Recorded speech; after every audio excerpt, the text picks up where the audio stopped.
Sabe, quando a gente pensa em igreja, o que vem à mente? Um prédio? Um conjunto de tradições? A Bíblia parece apontar para algo bem mais profundo. É sobre isso que vamos conversar aqui, a sã doutrina e a identidade da verdadeira igreja, aquela que, segundo as Escrituras, está firmada na rocha. E olha só, a primeira pista vem do próprio Jesus. Ele dá uma definição surpreendente de família. Não é sobre laços de sangue, não. É sobre ouvir a palavra de Deus e, o mais importante, colocar em prática. Esse é o ponto de partida, o que define quem realmente pertence. Ok, mas isso levanta uma pergunta bem prática, né? Se o segredo é praticar a palavra, como a gente sabe qual é a palavra certa a seguir? Como ter certeza de que a nossa base, a nossa fé, está construída em algo sólido, em rocha, e não em areia movediça? É que a vida de fé é vista como uma jornada, um crescimento. A ideia não é ficar parado nos primeiros passos, sabe? As escrituras meio que nos empurram para frente, para sair do básico e buscar a maturidade espiritual. E tem uma passagem em Hebreus que é uau, muito direta sobre isso. O autor faz uma crítica bem forte a quem não avança.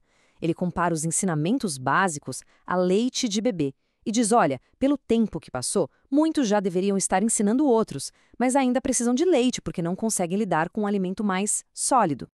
E a diferença aqui é bem clara. O leite é para quem está começando, quem ainda é, digamos, inexperiente na palavra da justiça. Já o alimento sólido, esse é para os maduros, aqueles que, pela prática, treinaram a si mesmos para saber diferenciar o certo do errado, a verdade da mentira. Então, esse tal alimento sólido é o que a gente chama de doutrina. Para crescer de verdade, o caminho é ir direto na fonte, entender o ensinamento que vem de Deus, e não o que foi criado por homens. E aqui está um ponto crucial. Doutrina não é um manual de regras de uma igreja, nem um conjunto de tradições. Não mesmo. Doutrina é o ensinamento puro, a essência da verdade que a gente extrai direto da Bíblia. O próprio Jesus deixou isso muito claro. Ele estabeleceu o padrão.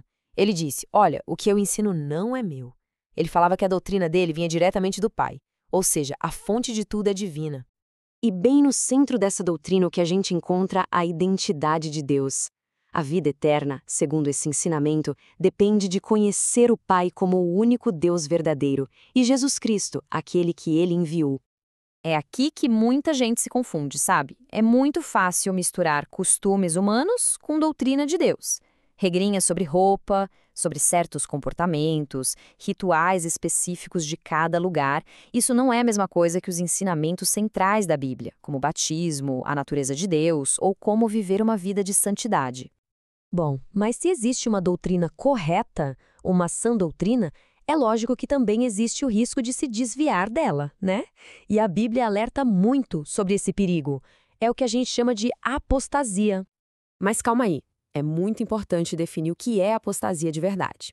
Não é simplesmente mudar de igreja ou deixar uma denominação. A verdadeira apostasia é abandonar a palavra de Deus. Pensa bem, às vezes sair de uma organização para seguir a Bíblia de forma mais fiel é na verdade um sinal de crescimento, e não o contrário. E isso não é nenhuma surpresa. Os próprios apóstolos já tinham avisado que isso ia acontecer. Eles falaram sobre falsos mestres que iam aparecer no meio do povo, trazendo ideias estranhas, heresias, e fariam isso de um jeito bem sutil para enganar e afastar as pessoas da verdade. Se a gente olha para a história, dá para ver esta trajetória. Começou lá na era apostólica, com a doutrina pura sendo estabelecida. Mas logo depois, na era pós-apostólica, começaram a surgir algumas heresias, ideias que mudavam a forma de entender quem é Deus. O ponto alto disso foi a chamada Grande Apostasia, quando uma parte grande da igreja se aliou ao Império Romano. Aí misturou tudo, política e fé. Mas, mesmo nesse cenário, a fonte que estamos analisando aponta que sempre existiu um grupo que se manteve fiel, um remanescente. Um exemplo seriam os valdenses, que sofreram perseguição justamente por tentarem se manter fiéis aos ensinos originais. Isso levanta uma boa pergunta, né? Se sempre houve esse grupo fiel, como a gente consegue identificá-lo? Segundo a fonte, existem algumas marcas, alguns sinais doutrinários bem específicos que ajudam a reconhecer esse grupo ao longo dos séculos.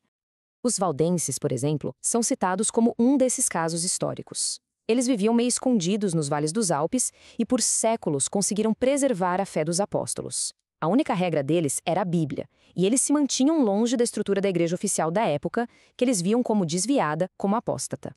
E quais seriam essas marcas? Bem, segundo a fonte, as práticas que identificam essa igreja fiel ao longo da história seriam, primeiro, a crença em um só Deus, o Pai, o que é chamado de fé unitária.